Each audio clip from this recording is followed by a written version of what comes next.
Looking at our world from a theological perspective. This is the Theology Central Podcast, making theology central. Good afternoon, everyone. It is Sunday, November the 7th, 2021. It is currently 4:23 p.m. Central Time, and I would like to welcome you to a brand new week of Bible study. Yes, this is another episode in our ongoing series that I call the Bible Study Exercise. Remember, this series is designed to move you from a passive listener to an active participant. I cannot stress that enough. If you have been a passive listener, I hope you've benefited, but the goal is to get you from being passive to being active, actually engaging in study. I want you to have some reference tools, Bible dictionaries, concordance, some Greek and Hebrew tools. I want you to have your reference tools. I want you to have a notebook. I want you to have a pencil. I want you to have a Bible, and I want you participating. And of course, I want you using the curriculum, which is absolutely free for you. Please sign up. Go to theologycentral.net. Go to the blog section. You're going to have to scroll down. Quite a few entries. Look for the one that says Daily Discipleship Guide or something along those lines. If you can't find it, let me know. You can email me at newsif@yahoo.com, newsif@yahoo.com. But if you can find the article, click the link. It will take you to Ministry Grid. You sign up. It's absolutely free. And then you have the curriculum, the Adult Study Guide, the Daily Discipleship Guide. Please use it. And I've got good news.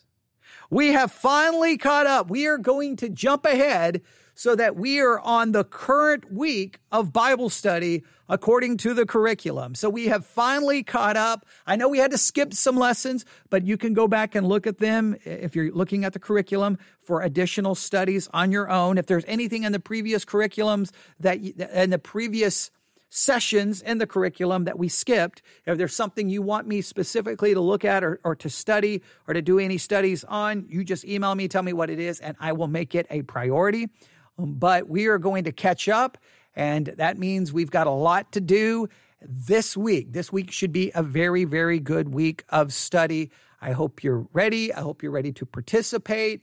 I really hope that you are benefiting from this. Again, the goal here is, I believe so many Christians are so distracted by so many things, and we need a revival of people actually studying the Bible. And because of technology, I mean, it's awesome.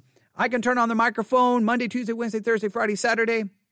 I can take you through these Bible study exercises where I do some of the teaching. I give you things to do. You complete the assignments. We have interaction with one another, and I don't charge you $100 to look at your notes. Okay. Yeah. Well, you can listen to my previous episode. Okay.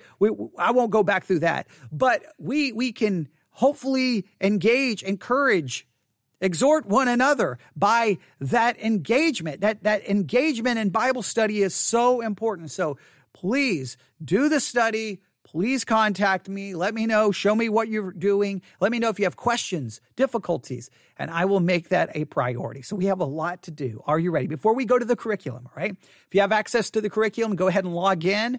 I'm going to tell you exactly where we are and everything. But before we do anything else, this is what I want you to do. This is introduction to the Bible study exercise starting on November the 7th. For the week of November 7th, here's our Bible study exercise this week. We're going to be in the book of Genesis. We're going to be in Genesis chapter 15. So go ahead and have that marked. But before we do anything else, before we look at the curriculum, before we look at the text, I want you to write down two words. The first word I want you to write down is the word confidence. The word confidence. Confidence is defined as the feeling or belief that one can rely on someone or something, firm trust. Now, if you were with us last week in the Bible study, we talked a lot about this idea of confidence, because in the study of Genesis, the curriculum is really focusing on confidence. They're looking at the life of Abram/Abraham, going, see, we can learn about having confidence in God by following Abram/Abraham. And we've already seen some very interesting things about how they've developed it. But we're going to come to a subject this week that I think, listen to me, I think we're going to come to a subject this week and the text before us that is actually the basis for us having any confidence before a holy God. If I'm going to have confidence in God, if I'm going to have any confidence, because God is holy, the only confidence I should have is that he's going to judge me and condemn me. So how can I have any confidence in God that he is for me and not against me? How can I have any confidence in God that I can stand before him? It's going to rely on a second word. So the first word is confidence. The second word is the word imputation. The word imputation, which is spelled I-M, P-U-T-A-T-I-O-N.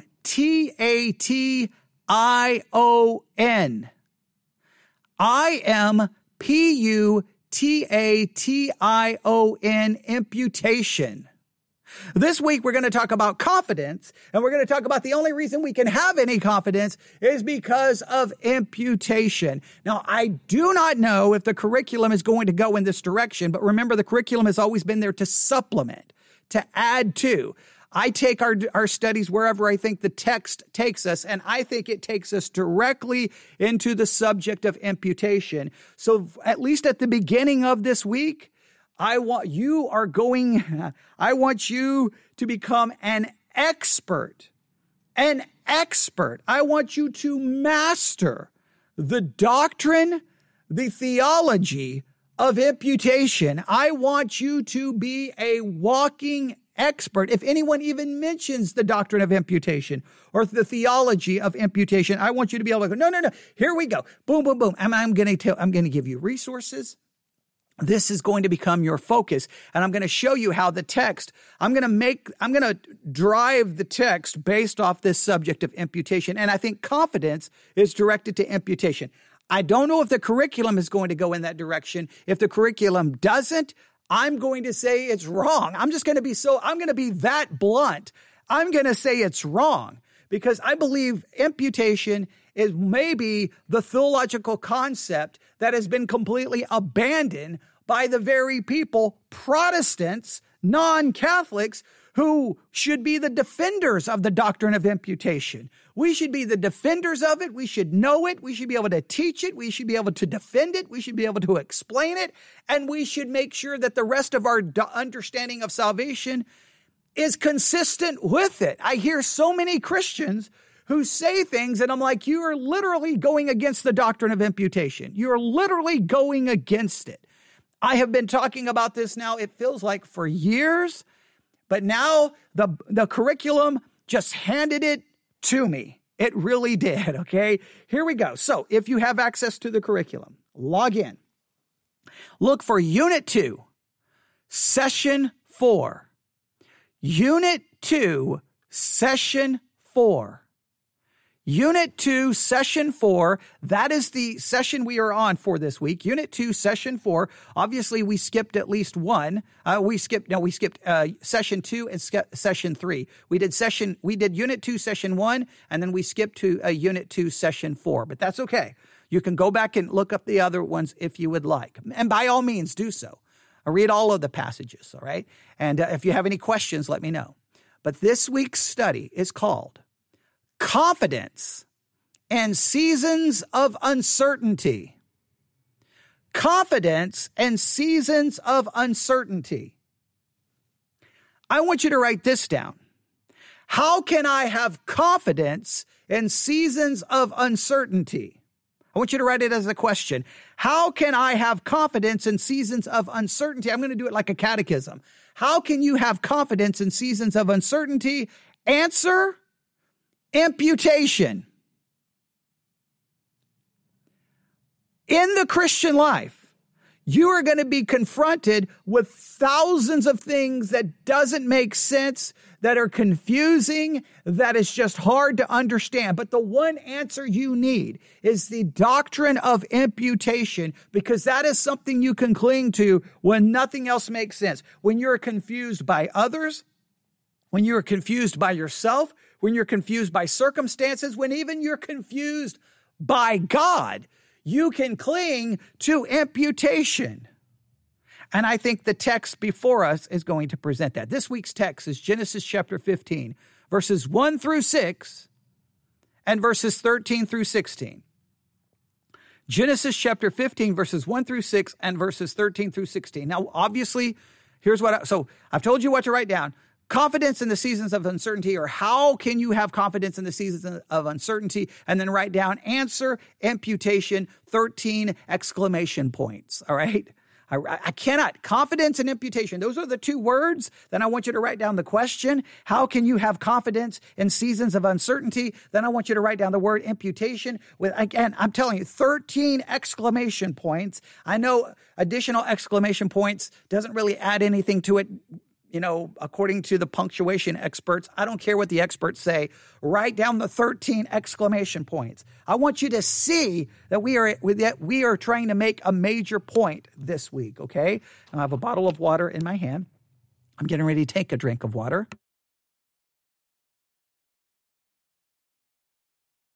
All right, there we go. I apologize. After preaching all day on Sunday and doing podcast, my voice starts getting weaker by the hour, but that's okay. Even though I cannot have confidence in my voice, I can have confidence in the doctrine of imputation. Even though I don't have any confidence in my ability to lead you in Bible study, I have complete confidence in the doctrine of imputation. You see, I'm really going to push that this week. I am really, really, really going to push that this week. And I hope you're going to get excited about it, okay? If you've never been excited about the doctrine of imputation, well, first of all, shame on you. No, okay, not shame on you. I hope that by this week is over. I literally hope that I hope by the end of this week, there's tears in your eyes and in your heart. There's a greater appreciation for imputation. And even if you don't know what imputation is, I hope by the time you figure it out, you're just going to be overwhelmed that you may have to just lay down and weep. And you think I'm using hyperbole. I am not, because that's how important I think this doctrine is. There's a lot of things I don't understand in the Christian life, but the only thing I truly have confidence in is imputation. You'll see why in a minute. All right, so you've written all of that down. Then I want you to just spend this week, Genesis 15, 1 through 16. I want you to just read Genesis 15, 1 through 16 over and over and over and over and over and over and over and over and over and over again. Live in the text. Breathe the text. Make it your home this week. That's the only way we get things out of the text, is living in it, breathing it, making it your own. I mean, when I say making it your own, in other words, you're reading it so much, it just becomes a part of you. All right, Genesis 15, 1 through 16. Now, I'm going to read Genesis 15, 1 through 6. Here we go. Genesis 15, verse 1. After these things, now we could stop right here. You probably need to answer, what things? Right? After these things, the word of the Lord came unto Abram in a vision, saying, Fear not, Abram, I am thy shield and thy exceeding great reward. So after these things, God comes to Abram in a vision and reveals these things to him. I am your shield, or hang on, three things.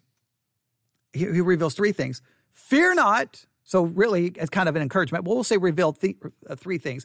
Or we can say this. He tells him to fear not, and he gives him two reasons for not fearing. Fear not, because I am your shield, and I am your exceeding great reward. Do not fear, Abram. I guess we could say he tells him three things. I'll throw out a lot of different ideas for you to try to work your own outline. After these things, what things? And then God reveals God speaks to Abram and tells him three things. Do not fear. I am your shield, and I am your exceeding great reward.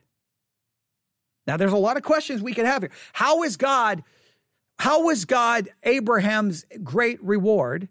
And is God our exceeding great reward? What exactly does that mean?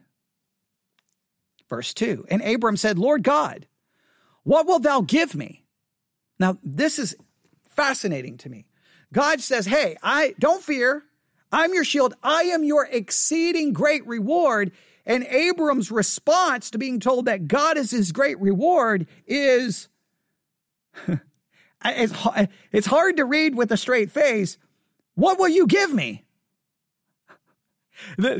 That's like you go to your child and like, I want you to know that because I am your parent, I am your great reward. You having me as your parent, you have been given a great reward of me as your parent. And they're like, okay, so what are you going to give me? It seems weird. Now, you can tell me what you think about Abram's response there. Hey, I'm your great reward. Okay, great. What are you going to give me? Am I reading that in too much of a fleshly way? Is this a natural reaction? I think it's interesting, and I want you to meditate and think about that this week. Why does Abraham respond with being told, don't fear, I'm your shield, and I'm your great reward with, what are you going to give me? So what will you give me, seeing I go childless, and the steward of my house is this Eleazar of Damascus? So he's like, okay, great. You don't want me to fear. You're my shield. You're my reward. But what are you going to give me? I go childless, if I can say the word correctly. Now, I think we know what motivates this. God has promised Abram that he's going to become a great nation, right? And he's still childless. So how is this supposed to work? In other words, it appears that Abram is a little bit perplexed and confused. It's like, okay, great. Theologically, I don't need to fear. Theologically, in other words, I understand this truth. You're my shield. You're my exceedingly great reward. Those are all wonderful theological truths. But when we get down to something practical, Lord, hello? I go childless. When am I, how are you going to fulfill all of the promises that you have given me? And he says, I go childless, and the steward of my house is this Eleazar of Damascus. And Abraham said, behold, to me, thou hast given no seed, and lo, one born in my house is mine, let me read this again. And lo, one born in my house is mine heir. I mean, how you made promises here. Where's the fulfillment of the promises? I was going to give you an assignment here, but I won't do that right now. I won't do that. Just if you go to Genesis 13, I'll just show you. Genesis 13. And the Lord said unto Abram, after that Lot was separated from him, lift up now thine eyes, look for the place where thou art northward and southward and eastward and westward. For all the land which thou seest, to thee will I give it, and to thy seed forever. And I will make thy seed as the dust of the earth, so that if a man can number the dust of the earth, shall thy seed also be numbered. From your seed. And Abram is now like, okay, Lord, great. Thank you for telling me not to fear. Thank you for telling me you're my shield. Thank you for telling me you're my exceeding great reward. But what are you going to give me? I go childless. And the one that you've given me no seed, and lo, one born in my house is mine heir. Well, like, exactly how is this going to work?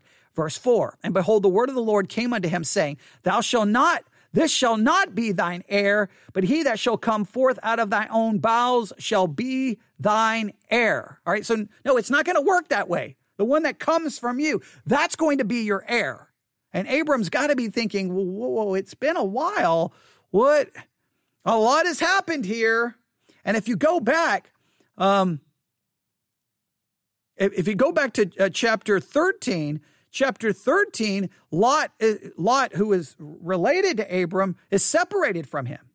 The separation occurs, and then he has to rescue Lot in chapter 14. You can read right there. Then Melchizedek shows up. And at this point, then God gives him these great, hey, don't fear. I'm your shield. I'm your great reward. And Abram at this point has got to be thinking, wait, what? Okay, what's going on here? He is confused. So then he tells him, hey, this is not your heir. It's going to come from you. And then verse 5, he brought him forth abroad and said, look now towards heaven and tell the stars if thou be able to number them. And he said unto him, so shall thy seed be. He tells him again, your seed is going to be, there's going to be a great number coming from your seed. It's going to be great. And it's going to come from you. And of course, Abram can't quite understand exactly how that works. And then here is the verse for the week. And he believed in the Lord, and he counted it to him for righteousness. He believed in the Lord, and he counted it to him for righteousness. Abraham believed, and as a result, this was counted to him for righteousness. Now, I'm going to look at Genesis 15:6 and a number of translations here really quick. I didn't even think about this. I'm going to go to Genesis 15:6. I'm going to pull up every English translation on the face of the planet. Just got to give me 1 second. If you want to do this, I just type into Google Genesis 15:6. I look for BibleHub.com, and this gives me all the English translations. All right? Here we go. Genesis 15:6. Abram believed the Lord, and he credited it to him as righteousness. Abram believed the Lord, and the Lord counted him as righteous because of his faith. It was credited to him. He was credited. Abram believed, and it was credited to him as righteousness. He was considered righteous by faith, not because of what he's done, not what he will do, may do, can do, should do, fails to do. No, he is considered righteous because of his faith. Now, I want you to think about this. God accredits him righteous. Now, once you're credited righteous, do you have anything to fear? Once you're accredited and accounted to be righteous, is that not your shield? And if God is the one who considers you righteous, and let's say the righteous that's credited to you is God's righteousness, is that not make God your exceedingly great reward? Because the righteousness you now have is the righteousness that comes from God? I think, and all of that leads us to the doctrine of imputation. Let me read this and a couple of other ones. The ESV, he believed the Lord and he counted it to him as righteousness. Berean Study Bible. Abraham believed the Lord and it was credited to him as righteousness. New King James, he believed in the Lord and he accounted it to him for righteousness. The New American Standard, then he believed in the Lord and he reckoned it to him as righteousness. Amplified Bible. Then Abram, I keep wanting to say Abram believed and affirmed, trusted and relied on him, remained steadfast to the Lord, and he credited to him as righteousness, doing right in regards to God and man. He's regarded as doing right. He's regarded as righteous by faith. Now, there's still a lot he doesn't understand clearly, right? How is he going to have all of these descendants that are like the sand of the sea and like the stars? There's all kinds of confusion. But now, what can he cling to? He is declared righteous by faith, and I just want you to see this imputation. This is the idea of imputation. That makes God, you have nothing to fear when you are declared righteous by God. God is your shield because you have his righteousness. He is your exceeding great reward because you have his righteousness accredited to your account. And this leads us to the doctrine of imputation. And the doctrine of imputation, let's see, where I'm going to go imputed righteousness. I'm going to look up imputed righteousness. I want to give you, I'm not going to give anything away here. I'm not going to give anything away here. This is what I want you to do. Here's what I want you to do. Just think of it this way. Imputation is the idea that God's righteousness is accredited or imputed to your account by faith, just as it happened to Abram. Now, Abram, and I want you to see, if you have an imputed righteousness, now go back to confidence. The feeling or belief that one can rely on someone or something, firm trust. I can have absolute rely on God and have firm trust in God because I am now, the righteousness of God has been imputed to my account. So I can have complete confidence in God. I can have confidence that he is not against me because I have the imputed righteousness, that he is for me. And now I have nothing to fear. He is my shield because now sin cannot condemn me. Satan cannot remove it. No one else can lay a charge against me because I'm covered in the perfect righteousness of Christ. And he is my exceeding great reward, because what better reward can you have than the righteousness of God imputed to your account? That should give you confidence.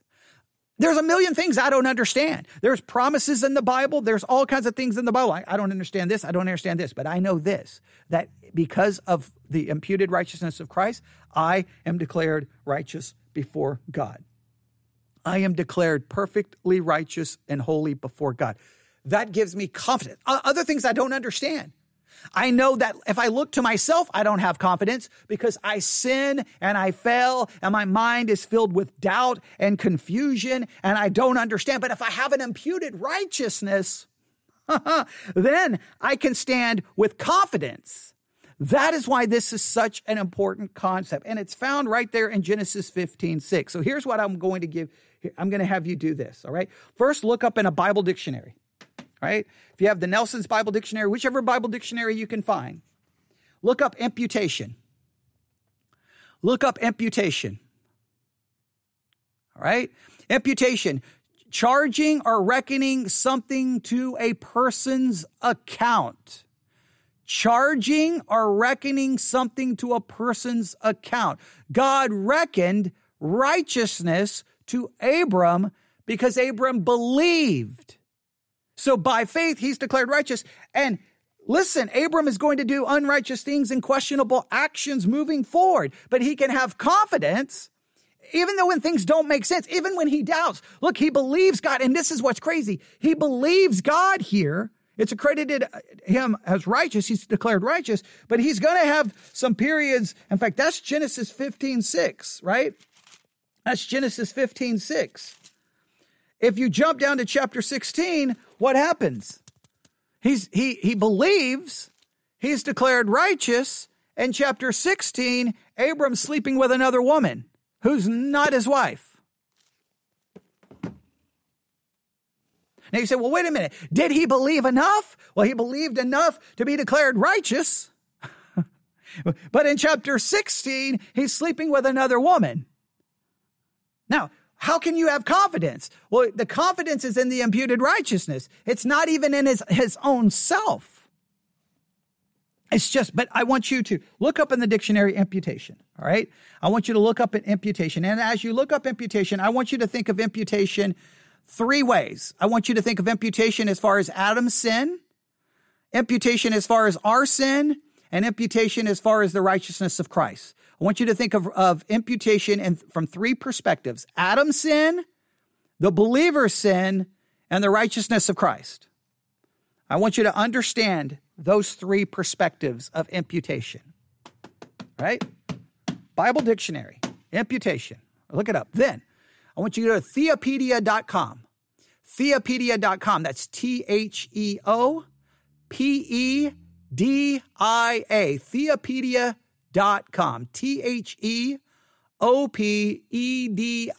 Theopedia.com. If you cannot find it, simply email me newsif@yahoo.com. I will send you the link. And I want you to look up imputation. And after you read imputation, you're going to see also imputed righteousness. You're going to see that. And then you're going to see the imputation of Adam's sin. Read all of those articles. And I want you to take everything you get and summarize the basic doctrine of imputation. That's all I want you to do. The basic doctrine of imputation. And then so you're going to read Genesis 15, 1 through 16 over and over and over and over and over and over again. All right? Then you're going to look up in the dictionary, the doctrine of imputation. You're going to look up at Theopedia.com, imputation, imputed righteousness, and the imputation of Adam's sin. You're going to summarize what you learned about imputation. You're going to summarize what you believe about imputation. And then here's what I want you to do. I want you to determine how God, imputing righteousness to Abraham, would give Abraham confidence And I want you to tell me how the doctrine of imputation and the imputation of Christ's righteousness to you gives you confidence in the midst of great confusion and things not making sense. I want you to tell me practically how. Any of you say, well, I don't know how. Maybe it's never done that for you. But now I want you to think about how it should provide confidence to you. I just think it's fascinating. Genesis 15:6. Genesis 15:6. I just got to read it over and over and over and over again. And he believed in the Lord, and he counted it to him for righteousness. He is accredited, righteousness is accredited to him. It's credited to him because of faith. But yet, he's going to sin. He's going to doubt. Did he lose his righteousness? We don't have anything that would say he loses his righteousness. So why can Abram be declared righteous? Why could David be declared righteous? They both did very unrighteous things. They can be declared righteous because God's righteousness was imputed to them. Why can I be declared righteous? Because of God's imputed righteousness. Therefore, I can have confidence. In the time, there's things I don't know, but I do know that because of my faith in Christ, his perfect righteousness has been imputed, accredited to my account. So in Christ, I am perfectly righteous, perfectly holy. That is absolute, perfect confidence. And I want you to think about this. You can do this. So let me go through the assignments again.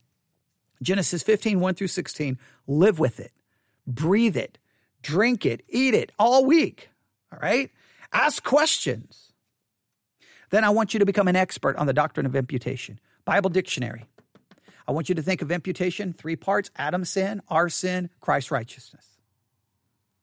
Then I want you to look up Theopedia, their entry for imputation, and for their entry on imputed righteousness, and their entry on imputation of Adam's sin. None of that's going to take you long to write. The thing that's going to be a little difficult is I want you to write a summary of what you learn about the doctrine of imputation. I want you to summarize it. Nice, clear summary, right? Then I want you to explain how imputation would have given Abram confidence and how it gives us confidence. I think that's just absolutely critical that we get this down. I cannot stress this enough. I want you to have this down. All right, there's some other things I could have you look up, but I'm not going to look it up. I was going to give you another assignment, but I think I'm going to stop. I think I'm going to stop right there. There's so much we could do here. So much. I want the doctrine of imputation. I really want you to understand it. I really want you to understand the significance of this. I cannot stress to you enough. I think so many Christians, even in the Protestant world, when we start talking about the doctrine of salvation, we start talking about, how do you know you're saved, you're not saved? We almost forget the doctrine of imputation. We immediately, how do you know you're saved? Look at what you do. What about the imputed righteousness? What about imputed righteousness? Imputed righteousness is where I get assurance. Imputed righteousness. And I guess one other thing, I want to give this to you. I just want you to look at here. Genesis 15, I can't just ignore this. Genesis 15, those 3 things that basically Abram reveals to God. He reveals to him not to fear, that he is his shield and he's exceeding great reward. I want you to connect all 3 of those to the doctrine of imputation. All right? I want you to connect all 3 of those to the doctrine of imputation, because I just think, how do you not connect those things? Why do I have no fear? Imputation. The imputed righteousness of Christ. How is he my shield? Well, clearly God is not my shield in the sense of nothing bad's ever going to happen to me, because bad things happen to Christians all the time. But he is my shield in the fact that nothing can remove my salvation. Nothing can get through the imputed righteousness of Christ. My sin cannot get through the imputed righteousness of Christ. Nothing else, no one's accusations can get through the imputed righteousness of Christ. The accusations of Satan or the accusation of everyone on the internet, none of it can get through the imputed righteousness of Christ. And what other way is God my exceeding great reward? He is my exceeding great reward because his righteousness is mine. I think you can tell me if you agree with connecting it that way or not. All right, I'll stop right there. Oh, this is some good stuff this week.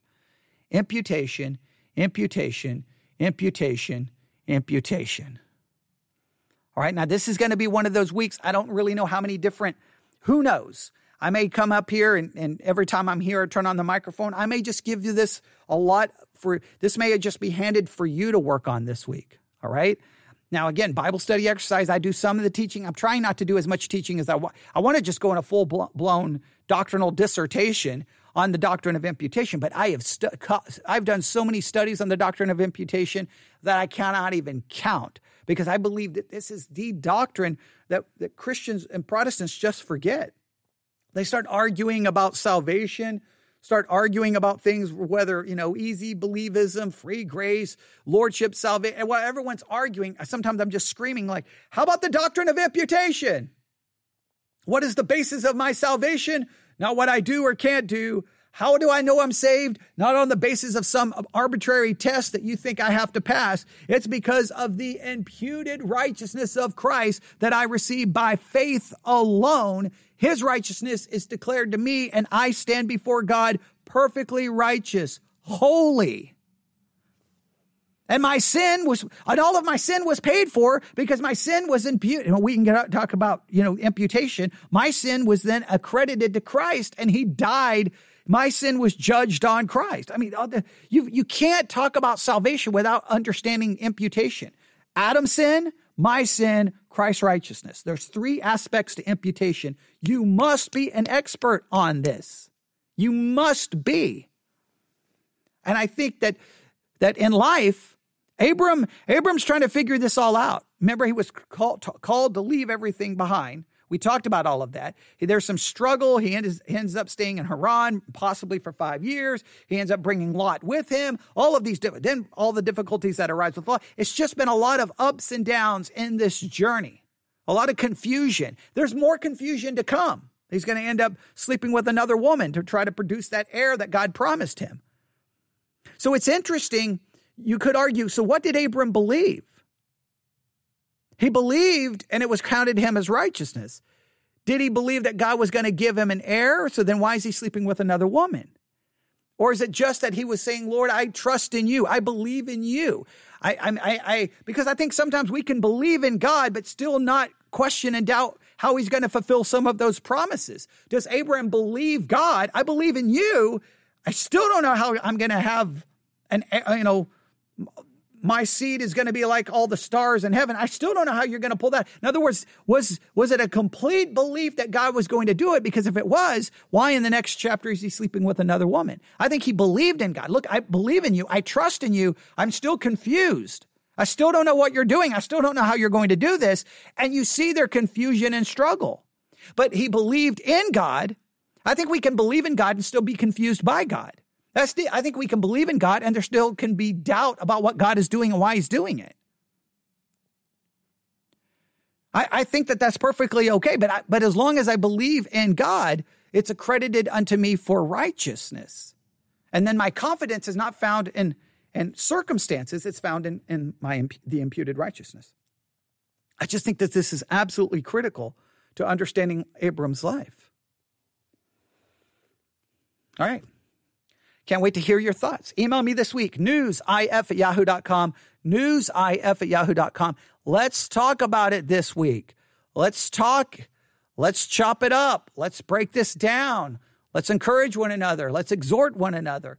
Those are a part of the Theology Central group on Swell. Record your thoughts and everyone else can then respond to that. Let's really break this down this week. I think this is a very, very important subject. All right, I'll stop right there. Yeah, I say I don't want to stop because right here, I got the Bible dictionary. Oh, it's got some good stuff about imputation. Theopedia, it's got, I should give you, you should read the London Baptist Confession of Faith on justification.